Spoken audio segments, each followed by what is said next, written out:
സ്വന്തം കുലപാരമ്പര്യത്തിലോ തറവാട്ടിലോ ഒക്കെ ശാക്തേയത്തിൽ ആചരിക്കപ്പെടേണ്ട ഭുവനേശ്വരി ദേവി ഉണ്ടായിട്ട് അമ്മയ്ക്കുള്ള വിധിപ്രകാരമുള്ള കർമ്മങ്ങൾ സ്വയം ചെയ്യാൻ അറിയില്ല, അതുകൊണ്ട് ചെയ്യാറില്ല.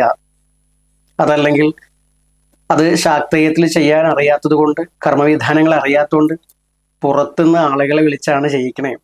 ഇതിനൊത്തിരി ചിലവൊക്കെ വരുന്നുണ്ട്. ഇങ്ങനെയൊക്കെ ഉള്ള വിഷമിക്കുന്ന ആളുകൾ ഒട്ടും വിഷമിക്കണ്ട.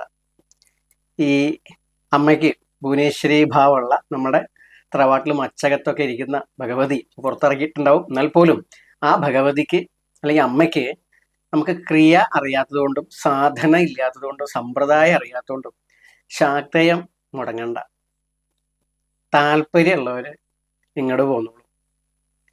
അതിൻ്റെ എന്താ ഉപദേശിച്ച ഇവിടുന്ന് തന്ന് വേണ്ട വിധത്തിൽ ക്രിയാഭാഗം, അതിപ്പോ സംസ്കൃതത്തിൽ വേണ്ടവർക്ക് സംസ്കൃതത്തിലോ അല്ല മലയാളക്രമത്തിൽ വേണ്ടവർക്ക് മലയാളക്രമത്തിലോ എങ്ങനെയാ വെച്ചാൽ അതിൻ്റെ ശാക്തേയ വിധാനത്തിലുള്ള പൂർണ്ണവിധാനം എന്താ വെച്ചാൽ പറഞ്ഞുതരാം.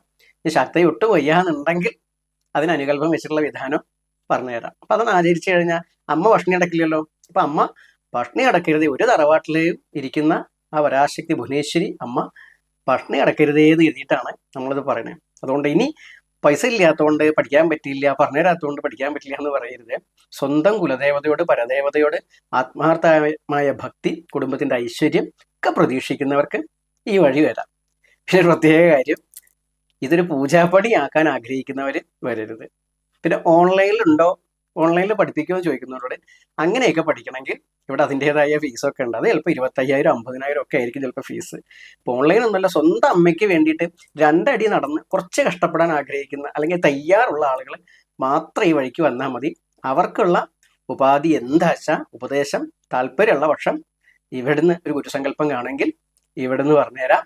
നിങ്ങൾക്ക് തുടർന്ന് അങ്ങോട്ട് പരമ്പരയ്ക്ക് ഉപദേശിച്ച് കൊടുത്തു പോകാൻ പറ്റുന്ന വിധത്തിൽ തന്നെയുള്ള കാര്യങ്ങളാണ് പറഞ്ഞു തരിക. അതുകൊണ്ട് ഒരിക്കലും ഒരു ശങ്കയില്ലാണ്ട് തുടർന്നുള്ള കാര്യങ്ങൾ ചെയ്യാം. അതുകൊണ്ട് ഇങ്ങോട്ട് പോകുന്നുള്ളൂ കേട്ടോ.